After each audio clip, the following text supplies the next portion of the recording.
Ny mety ho toetry ny andro any an-dranomasina ny alatsinainy fa 13 ny volana martsa 13 sy 20 sy 20 amin'ny ora maraina hatramin'ny talata fa 14 ny volana martsa 13 sy 20 amin'ny ora maraina. Tsy misy ny filazana manokana mahakasika ny alin-drano.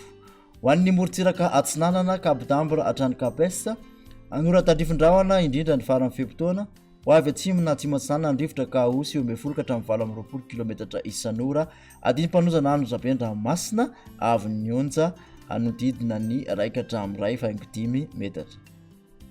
Kapesa hatramin'ny manoro anora tandrifin-drahona ny andro ho avy atsimo na atsimo atsinanana ny rivotra ka osy 20 kilometatra isan'ora anonjaben-dranomasina avy ny onja 2.7 ka hatramin'ny 2.9 metatra.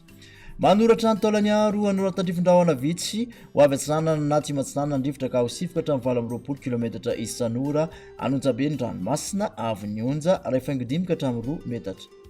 Taolany aro hatrany Cap Sainte-Marie andrahona misokotoko ny andro ho avy atsinanana ny rivotra ka osy 10 ka hatramin'ny 17 kilometatra isan'ora anonjaben-dranomasina avy ny onja 2.5 ka hatramin'ny 2.5 metatra.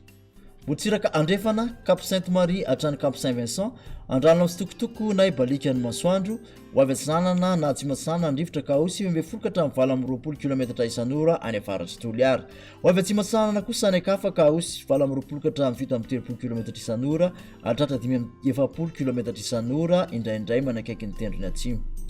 Anonjaben-dranomasina ahery indraindray avy ny onja 2.5 ka hatramin'ny 2.5 metatra hatratra 2.4 metatra manakaiky ny Cap Sainte-Marie isy alin-drano avy atsimo. Cap Saint-Vincent hatrany Cap Saint-André anorana tandrifin-drahona misokotoko ny andro ho avy atsimo amin'ny ankapobeny rivotra ka osy 7 ka hatramin'ny 9 kilometatra isan'ora adiny mpanonjana anonjaben-dranomasina avy ny onja 8.5 ka hatramin'ny 2 metatra. Cap Saint-André hatrany analalava anora tandrifin-drahona misokotoko ny andro iovaova ny fisokon'ny rivotra ka osy 10 kilometatra isan'ora ho tony ny ranomasina avy ny onja ho latsaky ny 8.5 metatra. Analalava hatrany kabodambra anora tandrifin-drahona ny andro iovaova ny fisokon'ny rivotra ka osy 10 kilometatra isan'ora ho tony na adiny mpanonja ny ranomasina avy ny onja ho latsaky ny 8.9 metatra.